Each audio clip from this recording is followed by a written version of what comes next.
Today I'm going to talk about tools of the trade, things that I take with me wherever I go. Now today I've brought along something that I take with me, and it is a scanner wand. This is made by SVP. It's about $100. It has a little photo card. See how tiny that is. It goes in the side.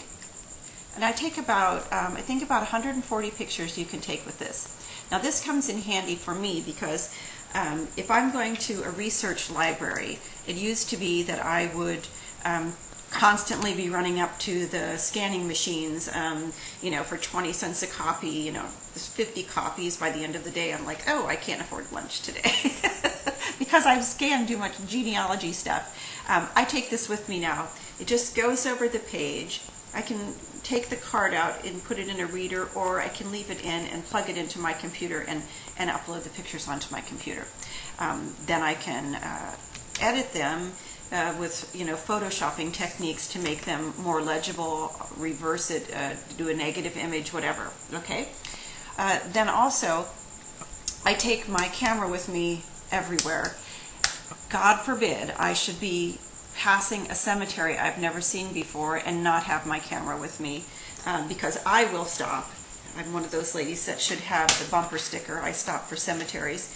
Then I take the photos and upload them to Find a Grave. And Find a Grave is a fabulous source. I mean, I'm sure just about everyone has heard of it, but if you haven't, they have millions of cemetery burial listings, and so there's pictures of tombstones with the information. A lot of people upload obituaries and they link the family members. So if you're stuck on a particular family member and for example, they come from Ashland County, Ohio, go to Find a Grave.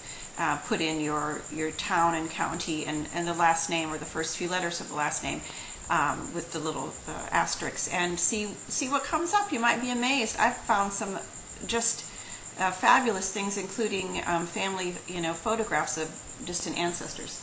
Another thing I take with me is a multi-card reader, because I do take a lot of different things along, and this way I can take a lot of pictures, put them into my computer, which I also always take. Now don't laugh at me. I always take a magnifying glass, because sometimes when you're getting to these old documents especially, the writing is very funny or it's very small, the paper might be degrading, and this really comes in handy. So take one of those along with you as well. Thank God for GPS on cell phones.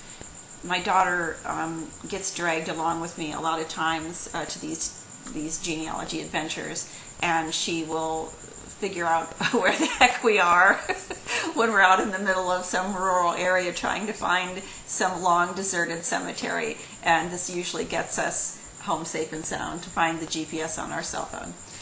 My camera on the cell phone is really not adequate for the kind of pictures that I like to take for cemetery pictures. Some people have a lot of success with that, but I really never have. So those are all little tools you can use, just a couple ideas. Next episode is going to be about lineage societies and my adventures in getting into the Daughters of the American Revolution. Thanks again for joining me, and stop by my blog. It is listed underneath, and on the blog is all the information about where to get all the items that I just showed you, and a little more specifics about how to do the Google searches, the eBay searches, and some other searches as well.